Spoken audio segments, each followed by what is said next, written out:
नमस्कार दोस्तों, राम राम दोस्तों, कैसे हो? आशा करते हैं कि सभी अच्छे होंगे। दोस्तों, आज का टॉपिक है टिलेज यानी कि भू परिष्करण।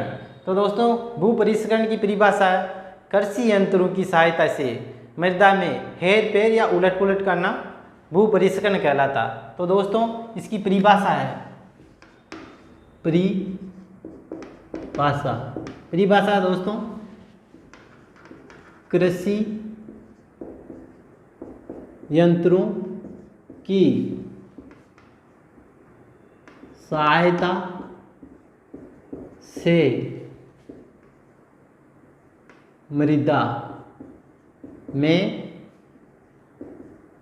हेर फेर या उलट पुलट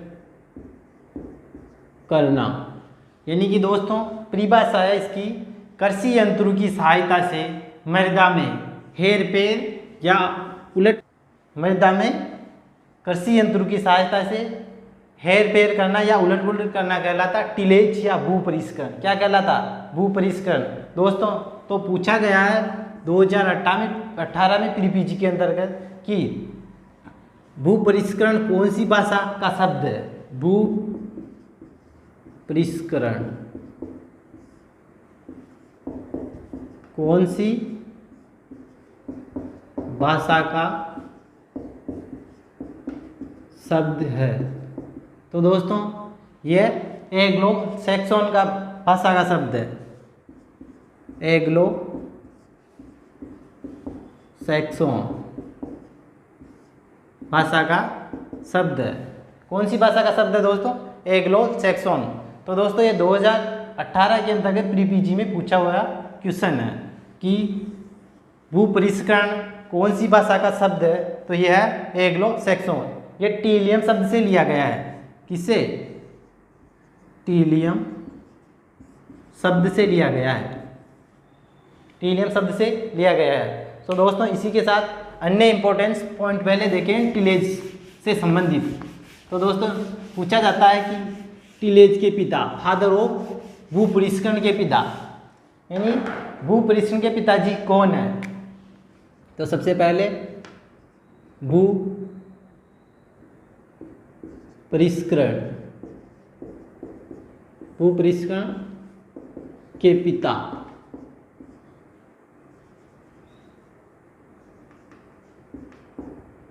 तो दोस्तों, इसके पिता है जेन्त्रो टूल। कौन? जेन्त्रो टूल।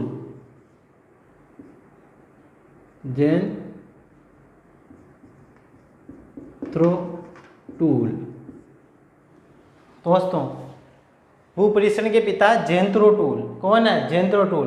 दोस्तों, याद रखना, खरपतवार विज्ञान के पिता भी कौन है? जेन्त्रो टूल। खरपतवार विज्ञान के पिता भी दोस्तों कौन है? जेन्त्रो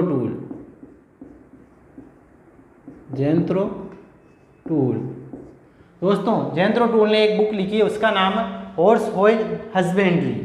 इन्होंने बुक लिखी है, बुक का नाम है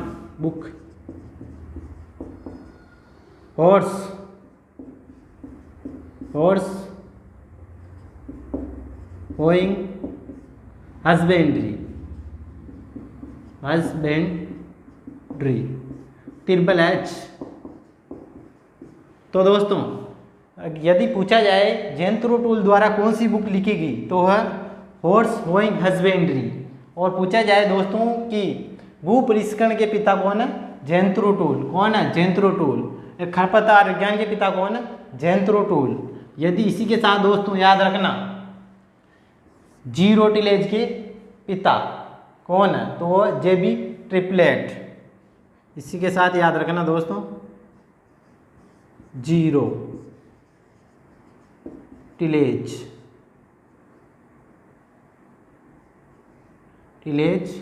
के पिता तो यह दोस्तों जेबी ट्रिपलेट।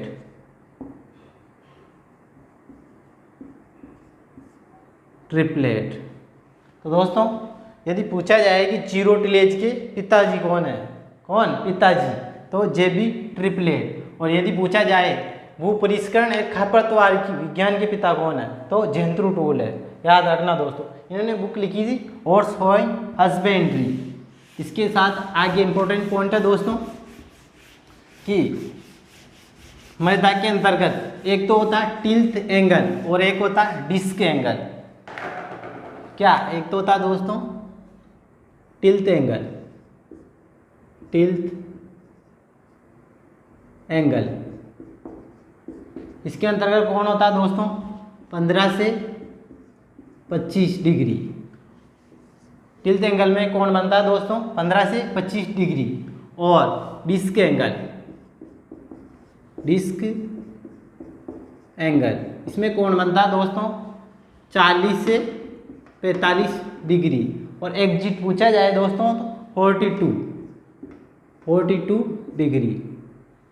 याद रखना दोस्तों, पूछा जाता है दोस्तों ये क्वेश्चन, टिल्थ एंगल का कौन होता है, टिल्थ एंगल में कौन बनता है 15 से 25 डिग्री। और डिस्क एंगल में कौन बनता है 40 से 45 डिग्री। एग्जिट पूछा जाए तो 42 डिग्री। दोस्तों इसके बाद पढ़ेंगे सोइल टिल्थ और सब सोइलिंग की डेफिनेशन। तो पहले पढ़ेंगे दोस्तों सोइल टिल्थ और इसी के साथ सब सोइलिंग, सब सोइलिंग। तो दोस्तों सोइल टिल्थ होता है मृदा की भौतिक दशा को सुधारना, मृदा की भौतिक दशा को सुधारना। मृदा की भौतिक दशा को सुधारना क्या कहलाता सोइल टिल्थ। क्या कहलाता सोइल टिल्थ। ये याद रखना दोस्तों। सब सोइलिंग मृदा की कठोर परत को तोड़ना क्या कहलाता सब सोइलिंग। मृदा की कठोर परत को तोड़ना यह कहलाता दोस्तों सब सोइलिंग। क्या कहलाता सब सोइलिंग। यदि पूछा जाए दोस्तों सोइल टिल्थ होता है मृदा की भौतिक दशा को सुधारना, यह कहलाता सोइल टिल्थ। या सब सोइलिंग कहलाता दोस्तों मृदा की कठोर परत को तोड़ना। क्या मृदा की कठोर परत को तोड़ना कहलाता दोस्तों। अब पढ़ेंगे दोस्तों टिलेज के उद्देश्य। टिलेज के क्या क्या उद्देश्य है, भू परिष्करण के उद्देश्य या टिलेज के उद्देश्य। टिलेज के उद्देश्य। तो दोस्तों इसके अंतर्गत सबसे पहले खरपतवारों का नियंत्रण करना, खरपतवारों का नियंत्रण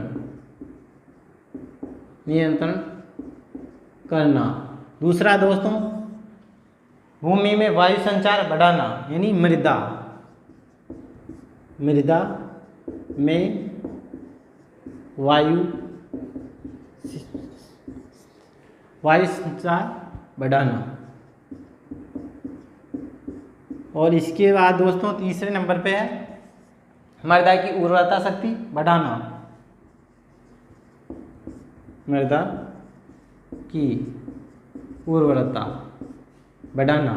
चौथे नंबर पे दोस्तों कीट बीमारियों से बचाना, फसल को कीट बीमारियों से बचाने के लिए जुताई करना, गहरी जुताई करना। चौथा खरपतवारों को नियंत्रण करना, मृदा में वायु संचार बढ़ाना और मृदा की उर्वरता बढ़ाना। बीज अंकुरण हेतु बीज से तैयार करना, यानी नर्सरी तैयार करना आदि इसके उद्देश्य है दोस्तों। तो दोस्तों इसके बाद पढ़ेंगे भू परिष्करण के प्रकार। किसके दोस्तों टिलेज के प्रकार। टिलेज के प्रकार यह सामान्यतः दोस्तों 4 भागों में बांटा गया है। कितने भागों में 4 भागों।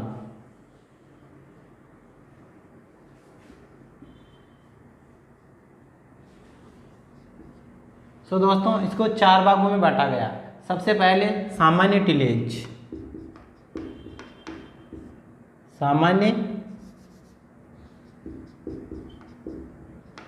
सामान्य टिलेज, जैसे कि दोस्तों एक तो हो जाएगा प्राथमिक भूपरिष्करण या सामान्य टिलेज के अंतर्गत प्राथमिक टिलेज और सेकेंड है दोस्तों द्वितीयक टिलेज। इसके बाद दोस्तों ऑन सीजन और ऑफ सीजन। इसी के बाद दोस्तों आधुनिक अवधारणा।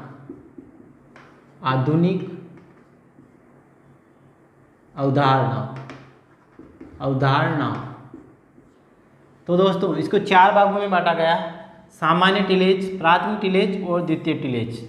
ऑन सीजन का अंतर्गत 2 भागों में बांटा गया दोस्तों, इसको 2 प्रारंभिक और अंतरासस्य टिलेज। दोस्तों वापस प्रारंभिक को 2 भागों में बांटा गया है। कितने भागों में? 2, प्राथमिक टिलेज और द्वितीय टिलेज। तो दोस्तों याद रखना टिलेज को 4 भागों में बांटा गया, सामान्यतः प्राथमिक और द्वितीय, और ऑन सीजन के आधार पर प्रारंभिक और अंतरासस्यन। इस प्रारंभिक को 2 भागों में बांटा गया वापस, प्राथमिक और द्वितीय टिलेज, और इसके बाद अंतरासस्य, और इसके बाद है दोस्तों ऑफ सीजन टिलेज, और आजकल चल रहा आधुनिक अवधारणा यानी मॉडर्न कंसेप्ट। सो दोस्तों आप पढ़ेंगे एक एक को। सब इससे पहले दोस्तों ये 12th की बुक के अनुसार है, लेकिन आजकल क्वेश्चन किस प्रकार आते हैं उस प्रकार से पढ़ेंगे दोस्तों। तो दोस्तों सबसे पहले पढ़ेंगे ऑन सीजन टिलेज।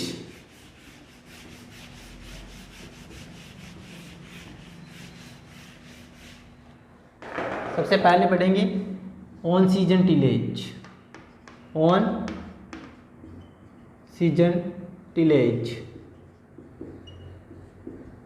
तो दोस्तों इसके अंतर्गत सबसे पहले प्राथमिक क्या पढ़ेंगे? प्राथमिक टिलेज, एक नंबर पे प्राथमिक टिलेज। इसके अंतर्गत दोस्तों मृदा की कठोर परत तोड़ना क्या कहलाता है? प्राथमिक टिलेज या भूपरिष्करण। मृदा की कठोर परत तोड़ना प्राथमिक भूपरिष्करण कहलाता है। क्या कहलाता? प्राथमिक टिलेज। तो दोस्तों याद रखना प्राथमिक टिलेज के अंतर्गत मृदा की कठोर परत को कृषि यंत्रों की सहायता से तोड़ना क्या कहलाता है? प्राथमिक टिलेज। इसके अंतर्गत याद रखना दोस्तों कौन कौन से यंत्र यूज में लेते हैं। तो दोस्तों याद रखना सबसे पहले एमबी प्लो।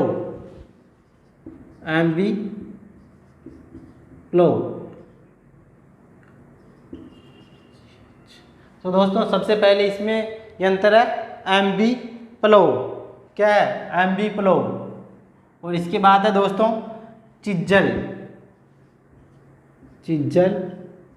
प्लो। और इसके बाद है डिस्क प्लाउ। याद रखना दोस्तों डिस्क प्लाउ। और इसके साथ दोस्तों देसी हल, पंजाब हल। कौन सा हल? पंजाब हल। और एक और है दोस्तों शाबाश हल। यह दोस्तों किसके एग्जाम्पल है? प्राथमिक भूपरिष्करण के एग्जाम्पल। याद रखना दोस्तों किसी भी यंत्र के पीछे प्लो लग जाए, क्या लग जाए? प्लो, तो वो किसके अंतर्गत आए?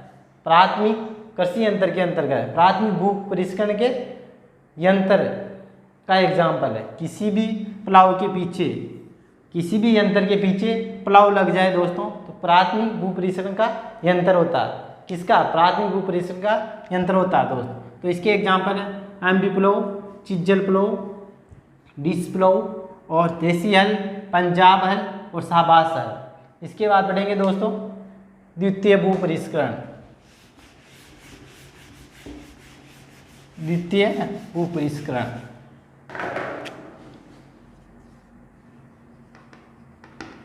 द्वितीयक टिलेज या भू परिष्करण।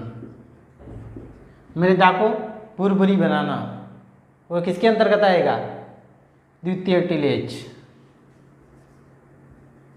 मृदा को भुरभुरी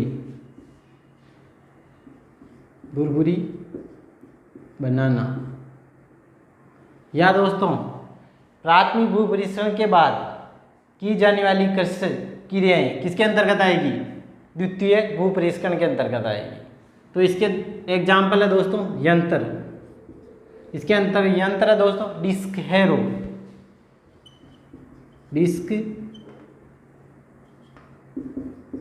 हैरो और कल्टीवेटर। सेकेंड नंबर पे कल्टीवेटर, कल्टीवेटर। और थर्ड पे है दोस्तों पाटा लगाना, पाटा लगाना। थर्ड पे है दोस्तों, थर्ड पे पाटा लगाना और फोर्थ पे हो, वो भी एक प्रकार का यंत्र है दोस्तों। और ब्लेड हैरो,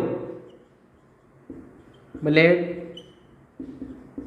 हैरो और खुरपी पावड़ा, खुरपी एंड पावड़ा। तो दोस्तों याद रखना, पूछा जाए कि द्वितीय भू परिष्करण क्या है या द्वितीय टिलेज, मृदा को भुरभुरी बनाना या प्राथमिक भू परिष्करण के बाद की जाने वाली क्रियाएं द्वितीय भू परिष्करण के अंतर्गत आएगी। इसके यंत्र है दोस्तों डिस्क हैरो, कल्टीवेटर, पाटा लगाना और हो, ब्लेड हैरो, खुरपी पावड़ा। तो दोस्तों एग्जाम्पल पूछ सकता है एग्जामिनर कि खुरपी पावड़ा कौन से भू परिष्करण के यंत्र है? तो प्राथमिक या द्वितीय? तो द्वितीय आएगा दोस्तों। या याद रखना नोट लगा के दोस्तों, डिस्क हैरो किसी भी यंत्र के पीछे लग जाए तो वो होता है द्वितीय भू परिष्करण का यंत्र, और किसी भी यंत्र के पीछे प्लाव लग जाए तो वो होता है प्राथमिक भू परिष्करण का यंत्र। तो दोस्तों इसके बाद पढ़ेंगे अंतरासस्यन के अंतर्गत। कौन सीजन के अंतर्गत है? सेकेंड अंतरासस्यन, अंतरासस्यन।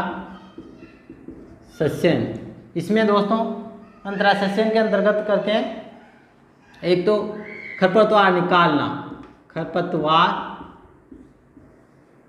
निकालना। सेकेंड दोस्तों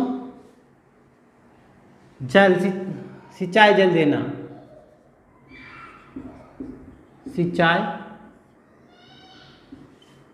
जल देना और उर्वरक देना, उर्वरक देना।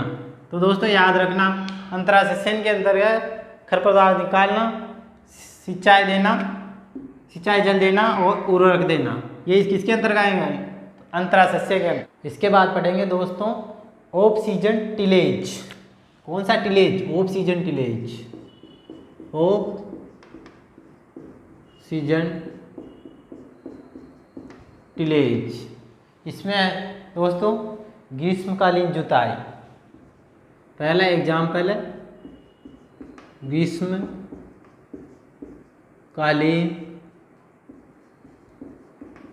जुताई करना, और सेकेंड है गहरी जुताई करना, गहरी जुताई करना।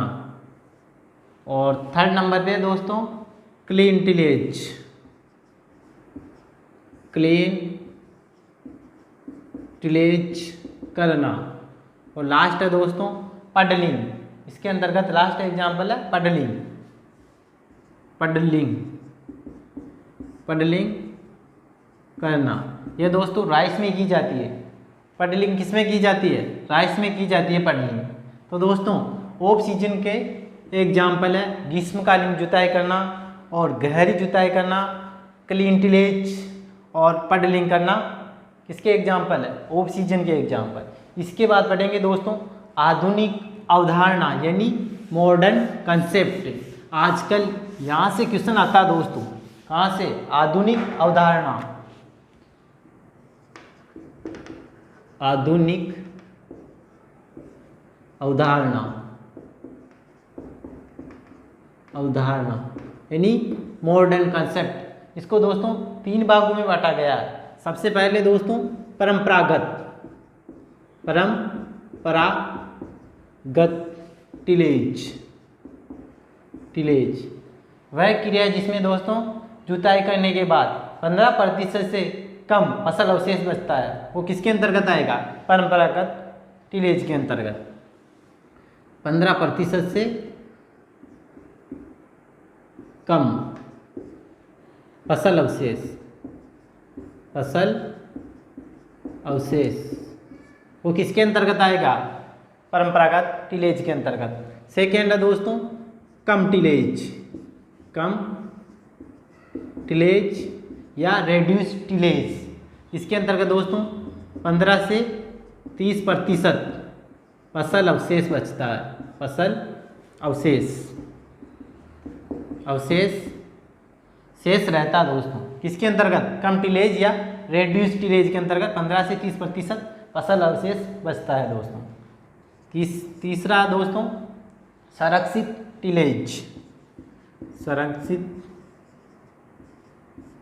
टिलेज। इसमें दोस्तों मोर देन 30 यानी 30% से अधिक फसल अवशेष बचता है। फसल अवशेष। तो दोस्तों याद रखना, पूछा जाएगी परंपरागत टिलेज के अंतर्गत फसल अवशेष कितना बचता है, तो 15%।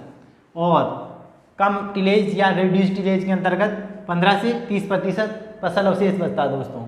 और संरक्षित टिलेज के अंतर्गत दोस्तों मोर देन 30 या 30 से यानी 30% से अधिक फसल अवशेष बचता है दोस्तों। इसके बाद इसी के तो दोस्तों संरक्षित टिलेज के अंतर्गत एक तो होता न्यूनतम, न्यूनतम टिलेज, टिलेज।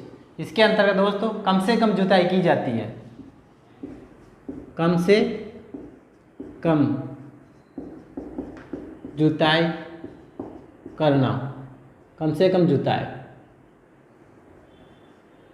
कम से कम जुताई करना वो किसके अंतर्गत आएगा? न्यूनतम टिलेज। इसके साथ दोस्तों जीरो टिलेज, जीरो टिलेज। इसमें दोस्तों कोई जुताई नहीं करते हैं, क्या? ओनली फॉर बीज की बुआई करते हैं, only for seed sowing. Only दोस्तों सीड की सोविंग की जाती है, वो किसके अंतर्गत आए? जीरो टिलेज यानी नो टिलेज। ये पूछा गया दोस्तों, यानी कि वह कृषि क्रिया जिसके अंतर्गत टिलेज नहीं करते उसे क्या कहते हैं? जीरो टिलेज या नो टिलेज। सो दोस्तों एक इंस्टीट्यूट है हैदराबाद के अंतर्गत, उसके आधार पर जुताई को 3 भागों में बांटा गया। तो इंस्टीट्यूट है दोस्तों, उसको बोलते हैं क्रीडा, CRIDA। तो दोस्तों फुल फॉर्म है central, central research institute, institute dry land agriculture. यह है दोस्तों हैदराबाद में, कहाँ है? हैदराबाद। इसकी स्थापना हुई दोस्तों 1985 के अंतर्गत। दोस्तों इसको बोलते हैं क्रीडा यानी central research institute dry land agriculture. यह है दोस्तों हैदराबाद में, इसकी स्थापना हुई है दोस्तों 1985 के अंतर्गत। इसके आधार पर जुताई को 3 भागों में बांटा गया। तो दोस्तों सबसे पहले हल की जुताई, हल की जुताई। इसमें डेप्थ रखते हैं दोस्तों 5 से 6 सेंटीमीटर। और मध्यम जुताई, मध्यम जुताई, इसमें रखते हैं दोस्तों 15 से 20 सेंटीमीटर। गहराई रखते हैं दोस्तों, गहराई। और लास्ट है दोस्तों हल्की और गहरी जुताई, गहरी जुताई, इसमें रखते हैं दोस्तों 25 से 30 सेंटीमीटर डेप्थ रखते हैं दोस्तों। सो दोस्तों कीड़ा के अनुसार हल्की जुताई के अंतर्गत 5 से 6 सेंटीमीटर, मध्यम के अंदर 15 से 20 सेंटीमीटर और गहरी जुताई के अंतर्गत 25 से 30 सेंटीमीटर। सो दोस्तों thank you for watching video.